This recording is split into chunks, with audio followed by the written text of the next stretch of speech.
믿는 것이 아니라 만나는 것이기 때문입니다.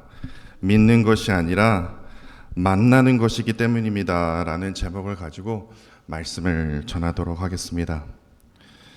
세상이 우러러 볼 만큼요, 엄청난 그 지식과 그 지성으로요, 기독교를 엄청나게 비판해 오셨던 한 분이 계셨습니다. 근데 그분이 결국에요, 세례를 받으셨다고 한국의 기사까지 날 정도로, 기자들이 찾아올 정도로 결국에 영성으로 예수 그리스도를 구주로 영접했던 분이 한 분 계십니다. 그분은 돌아가셨지만 고 이어령 박사님이십니다. 근데 그 고 이어령 박사님이요, 그의 생애 마지막 글을요, 눈물 한 방울이라는 책을 남기고 돌아가셨습니다. 근데 그 책에서 서문을 보니까요, 이렇게 시작을 했습니다. 얼마나 공감이 가는지 몰라요. 이분이 이런 말을 했습니다. 생애 마지막 때요, 물음표와 느낌표 사이를 쉴 새 없이 오고 간 게 내 인생이다. 물음표로 그냥 그렇게 기독교를 비판해 오다가, 이게 하나님의 뜻이었구나. 이게 하나님의 계획이었구나. 그 느낌표 사이를 쉴 새 없이 오고 간 게 내 인생이다. 이렇게 말을 했습니다. 예수님의 12제자 중에 여러분들 잘 아시죠? 물음표와 느낌표 사이를요, 아주 강렬하게 품었던 도마가 있었습니다. 도마는요, 제일 먼저 그 의심의 물음표를 품으면서 이렇게 말했죠. 내가 예수님의 그 손의 목자국을 내가 직접 보며, 내가 손가락으로 그 목자국에 손을 놓고, 내가 그 손으로 옆구리에 내가 놓고 보지 않고는 절대로 내가 예수님이 부활하셨다는 거 내가 믿지 못하겠노라. 근데 이랬던 도마가 부활하신 예수님께서 그에게 직접 찾아오시면서 목자국 난 그 손과 옆구리를 보여주면서 손에 넣어보라 이렇게 하셨어요. 그러자 정말 그 강한 그 의심의 그 물음표를 품었던 그 도마가요, 이제는요, 그 의심의 물음표에서 믿음의 느낌표로 바뀌면서 이렇게 고백했습니다. 나의 주님이시오, 나의 하나님이십니다. 의심의 물음표를 품었던 도마가요, 부활의 주님, 부활의 예수 그리스도를 만나고서야, 믿고서가 아니라 만나고서야 믿음의 느낌표로 바뀌는 변화가 일어났다는 사실입니다. 우리가 신앙생활을 하다 보면요, 목사이지만요, 부활에 대한 그 궁금증, 도대체 내 생각으로 이성으로 이해할 수 없는 그 의심의 물음표가 의도치 않게 생겨난다는 겁니다. 다시 말해서 도대체 부활이 도대체 나와 무슨 상관이 있는 건지, 내가 뭐 죽기나 했어? 내가 뭐 죽었다 다시 살아났어? 도대체 목사님이 계속 부활신앙 그러는데 그 부활신앙이 도대체 나와 무슨 상관이 있는 거야? 이런 식으로 내가 하나님을 믿거든요, 저 그리스도인이거든요 라고 말하면서도 이 부활에 대한 그 의심의 물음표가 생기기 때문에 그렇습니다. 그렇기 때문에 이 부활에 대한 그 의심의 물음표가요, 도마처럼, 이 고 이어령 박사님처럼 믿음의 느낌표로 바꾸기 위해서는 어떻게 됩니까? 예수를 믿어야 됩니까? 그것도 부족합니다. 예수 그리스도를 만나는 체험이 있어야 된다는 겁니다. 도마처럼요, 손과 옆구리를 보는 그 주님과의 인격적 체험이 있어야 된다는 겁니다. 그러면서요, 나의 주님이시오, 나의 하나님이십니다. 그 주님과 동행하는 그 체험이 있어야 된다는 겁니다. 왜냐하면 부활신앙은요, 예수님을 믿는 것이 아니라 예수님과 인격적으로 만나는 것이며 예수님과 동행하는 것이기 때문에 그렇습니다. 부활신앙은요, 단지 믿는 것으로 멈춰 있지 않습니다. 부활신앙은요, 반드시 믿는다에서 만났다. 저는 만났습니다. 저는 체험했습니다. 나의 주, 나의 하나님이요, 라는 고백이 터져 나왔습니다. 라는 그 만남의 체험이 있어야 된다는 겁니다. 그렇다면 좀 더 깊이 한번 생각해 볼까요? 그리스도인에게 부활이 무엇일까요? 그리스도인에게 부활이 무엇일까요? 여러 가지로 우리가 답할 수 있지만 저는 이렇게 생각합니다. 갈라디아서 2장 20절 말씀입니다. 내가 그리스도와 함께 십자가에 못 박혔나니 그런즉 이제는 내가 사는 것이 아닙니다. 오직 내 안에 예수 그리스도만이 사는 것입니다.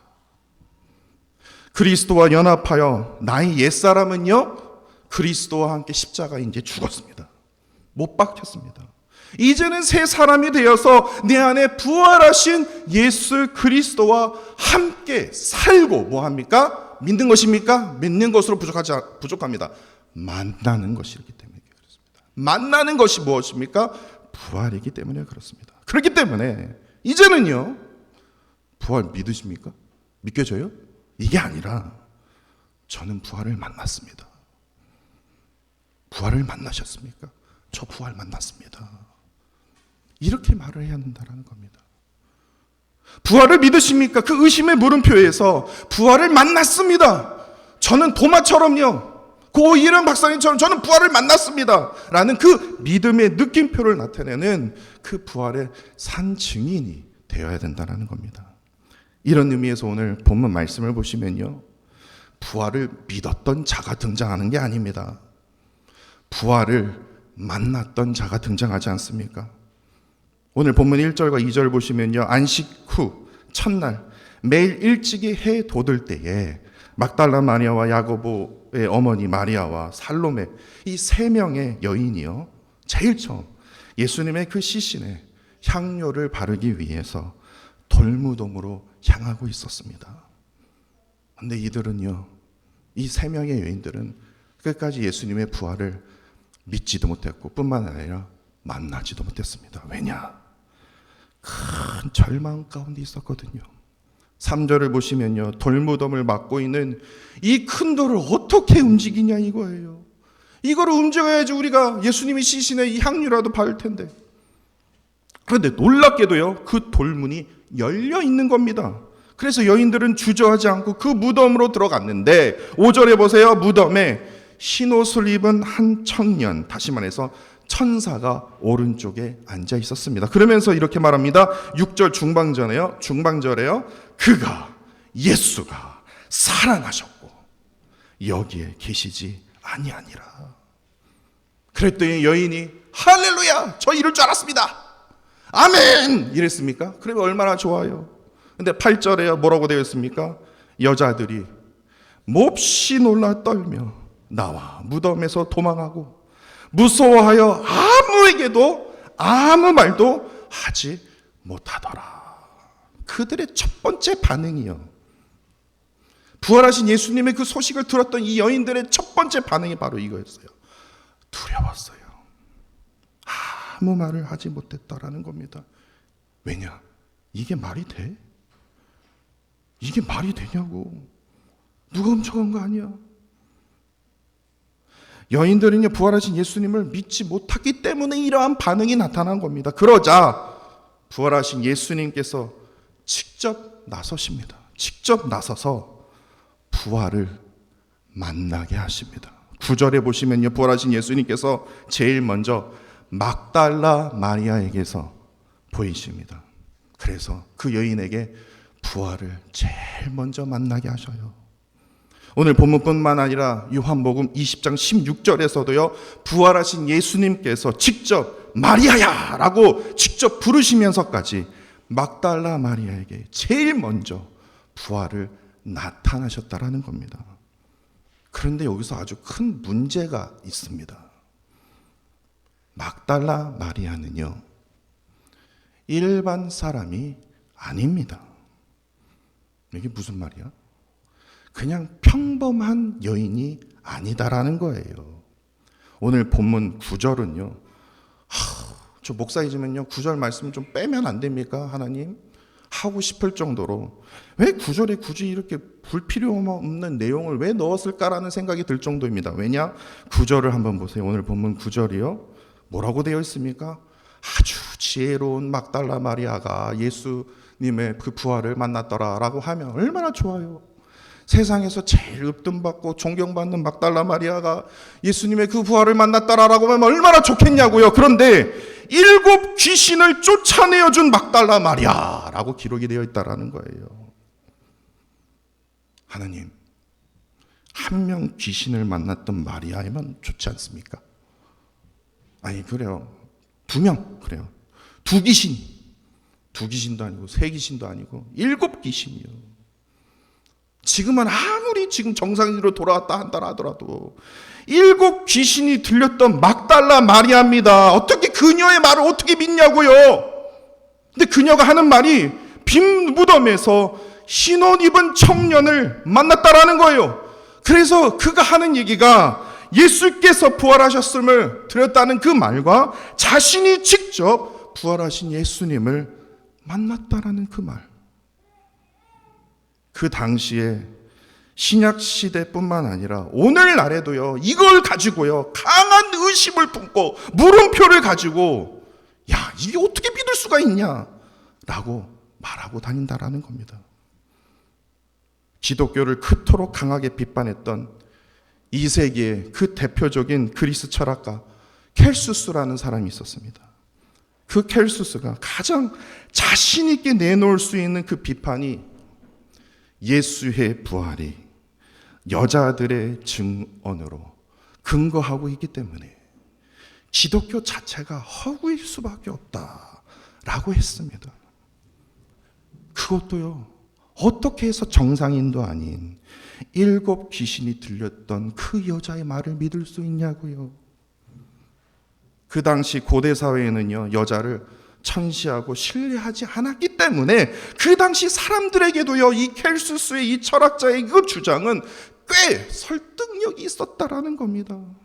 그렇기 때문에 상식적으로 본다면 예수의 그 부활이 정말로 진짜임을 만약에 증명하기 위해서라면 부활의 첫 증인으로 좀 괜찮은 사람, 좀 수준이 있는 사람으로 조금 기록을 해야지. 왜 하필이면 그러면 뭐 막달라 마리아라고 했다면 그 7 귀신을 좀 지우고 과거를 지우고 그냥 믿음 좋은 막달라 마리아라고 그냥 등장시키면 좋았을 텐데 7 귀신이라는 왜 그 단어를 사용했을까?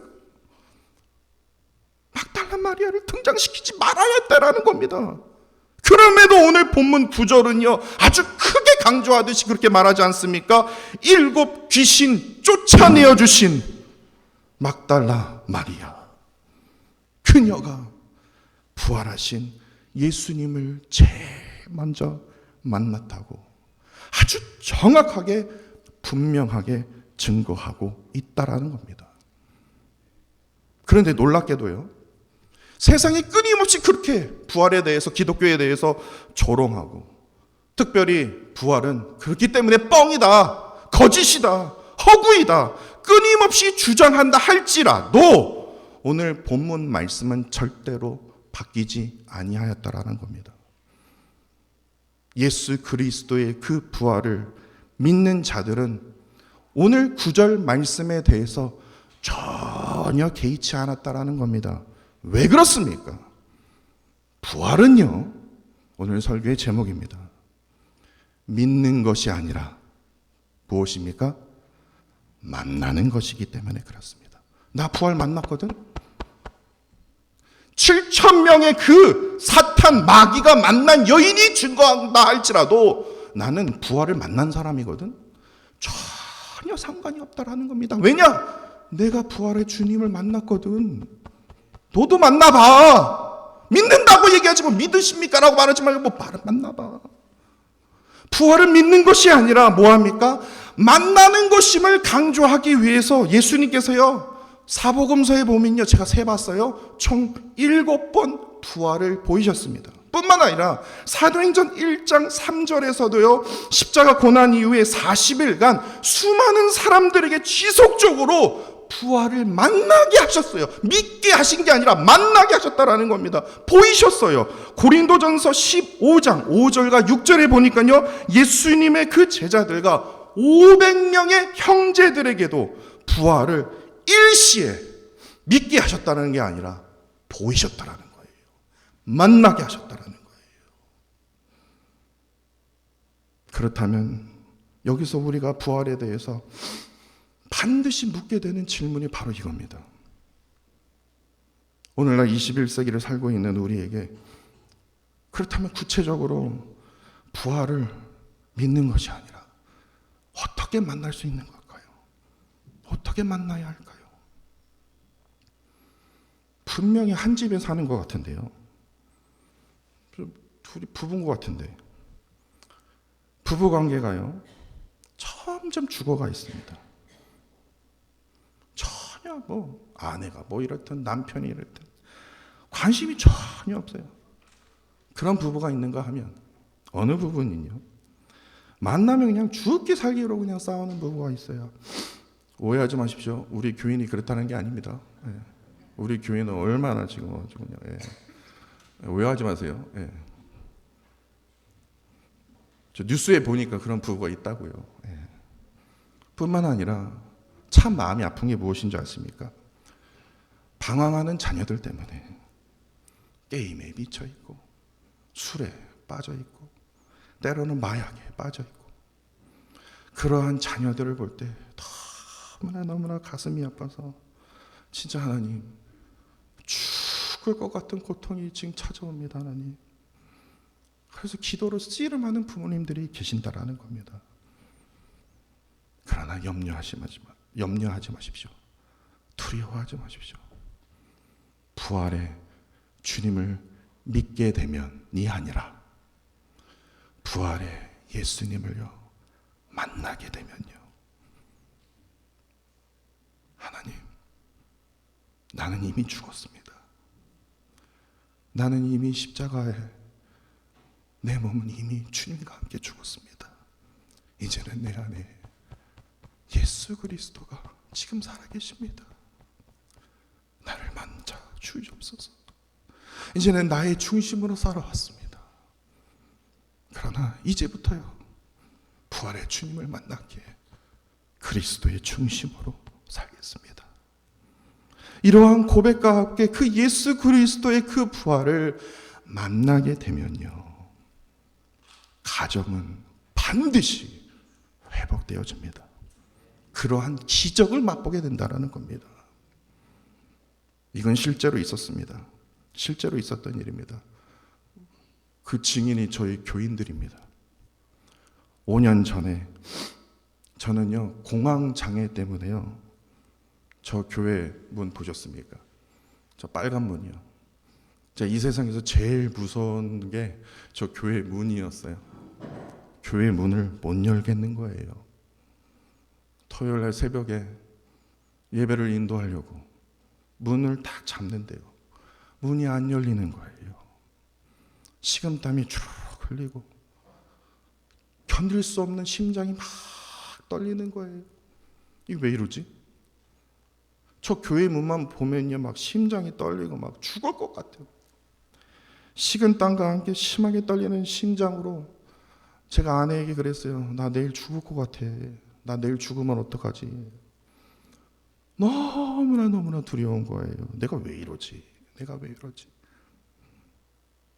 그래서요 6개월 안식월을 받았습니다. 그 안식월을 받을 정도로요 아주 심각한 상태였습니다. 근데 제가 이 자리에 다시 설 수 있는 것이요 바로 부활의 주님을 믿었던 게 아니라 부활의 주님을 만났기 때문에 그렇습니다. 그 부활의 주님이요 어떻게 만난 줄 아십니까? 요한복음 12장 말씀, 이 말씀 때문에 제가 펑펑 울면서 그래요 하나님, 하나님을 향한 그 사랑이요 그 간절함을 느낄 수 있었어요. 그 부활의 주님을 느낄 수 있었어요. 그래서 제가요 다시 진짜예요 기적처럼요 제가 요한복음 12장 말씀을 가지고요 제가 다시 강단에 설 수 있었다는 겁니다. 지금 저 빨간 문이요 이제는 발로 찹니다. 하나도 무섭지 않습니다. 그러한 기적을 하나님께서 저에게 허락해 주셨어요. 이처럼 부활을 만나게 되면요 육체의 그 연약함, 그 두려움으로부터 회복되는 기적을 맛보게 된다라는 겁니다. 한국에는요, M포 세대라는 말이 있다고 합니다. 3포 세대, 연애와 결혼과 출산을 난 포기했다. 그랬더니 4포 세대가 등장했습니다. 연애, 결혼, 출산, 이제는 나는 인간관계까지 난 포기했다. 그랬더니 5포 세대가 등장했습니다. 연애, 결혼, 출산, 인간관계, 야, 나는 내 집 사는 거 포기했다. 그랬더니요, 7포 세대까지 등장했습니다. 연애, 결혼, 출산, 인간관계, 내 집 마련, 꿈, 그리고 희망, 직업, 나 이미 포기한 지 오래다. 그랬더니요, 이제는 9포 세대까지 등장했다는 기사를 제가 보았습니다. 한국에요, 이러한 소식이 들렸어요. 그 기사를 보면서 제가 얼마나 마음이 아팠는지 몰라요. 그런데 이 악한 바이러스가, 이 아픔이 이제는 미국에까지 전달이 왔어요. 이제는 미국에서 자란 한국 아이들 세대까지도요, 널리 퍼져나가고 있는 거 아십니까? 게으름, 무기력, 포기, 이 세 가지요. 아주 그냥 고약하게 가지고 있는 거. 게으름, 무기력, 포기하는 거. 지금의 세대라는 겁니다. 이러한 세대들일지라도요, 부활의 주님을 믿는 것이 아니라 만나게 된다면 성령의 사람으로 거듭나서 이 악한 세상의 변화를 이끌어갈 수 있다라는 겁니다. 그렇기 때문에요, 이제는 부활을 믿습니다 라고 하지 마십시오. 이제는 제가 부활의 주님을 만났습니다. 반면 부활의 주님을 만나지 못하면 어떤 현상이 벌어질까요? 오늘 본문 11절에 증거하고 있습니다. 그들은 예수께서 살아나셨다는 것과 마리아에게서 보이셨다는 것을 듣고도 믿지 아니하니라. 부활을 믿지 않고 듣기만 하고 있으니, 듣고만 있고 그러면 내가 그냥 믿고 있는 거구나 라고 있으니 내 안에 계속해서요, 강한 의심의 물음표가 계속해서 생겨난다라는 겁니다. 부활을 만나지 못하고 듣기만 하고 있으니 내 안에 두려움이 생기는 거예요. 돈이 있어도, 자식이 잘 되어도, 진짜 세상 사람들이 나를 보기에 다 모든 것을 다 누리고 있어도 내 안에 이해할 수 없는 그 두려움이 찾아오는 거예요. 부활을 듣기만 하고 만나지 못했으니 자꾸만 쉽게 계속해서 뭐합니까? 포기하게 된다는 겁니다. 이게 되겠어? 이거 안 돼. 포기하게 된다는 겁니다. 우리가 어찌해서 이 시간 이 자리에 함께 모여서 예배하고 있는 것입니까? 왜요? 이 예배 준비하기까지 정말 수많은 성도들의 그 섬김과 그 손길이 지나갔습니다. 때로는 귀찮을 수 있어요. 때로는 너무나 힘들어요. 근데 왜 우리가 이 시간 이 자리를 마련하면서까지 왜 우리가 이렇게 예배를 드리고 있는 겁니까? 부활을 듣기 위해서요? 부활을 듣기 위해서요? 그렇다면 지금 그냥 유튜브 틀어갖고요, 그냥 큰교회 목사님 부활절 그냥 예배 참석하면 됩니다. 편안하게 들으면 돼요. 부활을 믿기 위해서가 아니에요. 부활의 그 주님을 어떻게 합니까? 만나기 위해서요. 그 부활의 주님을 어떻게 합니까? 체험하기 위해서요. 그 부활의 능력으로 지금 내 안에 지금 포기하는 그 악한 세력과 그 악한 그 두려움이 내 안에 지금 가득 차 있는데, 하나님, 내가 그 두려움 앞에서, 그 포기 앞에서 그 부활의 주님을 만남으로 내가 자유하기를 원합니다. 이제 내가 죽기를 원합니다. 내 안에 예수 그리스도가 살아나기를 원합니다. 그 부활의 주님을 이제는 듣는 거 이제 지겹습니다. 그 부활의 주님이 나에게 찾아와 주옵소서. 말씀을 준비하면서요, 하나님께서 저에게 입으로 부르게 하셨던 찬양이 있어요. 신기하더라고요. 내가 왜 이렇게 찬양을 부르지? 가사를 제가 그냥 바꿨습니다. 아니요, 딱 단어 하나를 바꿨습니다. 그 선한 능력으로, 여러분들 잘 아시죠? 그 선한 능력으로요, 선한을 빼고 부활 능력으로, 주 부활 능력으로 안으시네. 그 크신 팔로 날 붙드시네. 절망 속에도 흔들리지 않고 사랑하는 주 얼굴 구하리. 부활 능력으로 일어서리. 주만 의지하리. 믿음으로 우리 고대 안에 주 오실 그날 영광의 새날을 맞이하리. 이 찬양이요, 설교를 준비하면서 말씀을 묵상하면서 하나님께서 부활 능력으로 일어서리, 절망에도 흔들리지 않고 그 사랑한 그 부활의 주님을 맞이하리, 의지하리. 사랑하는 성도 여러분, 지금 내 안에 내가 도저히 이해할 수 없는 그 세상의 두려움과 절망 속에 흔들리고 계십니까? 부활의 주님을 믿는 것이 아니라 부활의 주님을 만나면요, 부활 능력으로 다시 일어설 수 있습니다. 왜냐하면 부활의 그리스도께서 주님의 그 크신 팔로 우리의 모든 그 몸을 강하게 붙들고 계시기 때문에 그렇습니다. 오직 부활의 그 능력으로 다시 일어나 그 부활의 그 능력, 그 부활의 주님만을 의지하겠다는 그 믿음으로 영광의 그 새날, 그 부활의 아침을 맞이하는 저와 사랑하는 루이빌 지역 모든 교회 성도 여러분들이 되시기를 간절히 원합니다. 우리 한번 기도하도록 하겠습니다. 사랑의 주님, 지금 우리에게 가장 필요하고 중요한 것은요, 오직 예수 그리스도의 부활밖에는 없습니다. 오늘 본문의 막달라 마리아처럼 그리스도의 부활을 체험하며 만나기를 간절히 원합니다. 세상이 주는 온갖 불신과 두려움과 절망으로 가득한 우리의 연약한 마음 속에 그 부활의 주님이 찾아오셔서 다시 일어나 영광의 새날인 그 부활을 만나게 하심으로 이를 통해서 그 회복의 그 은혜와 기적이 우리 루이빌 지역 모든 교회 성도들에게 임하여 줄 수 있도록 주님 역사하여 주시옵소서.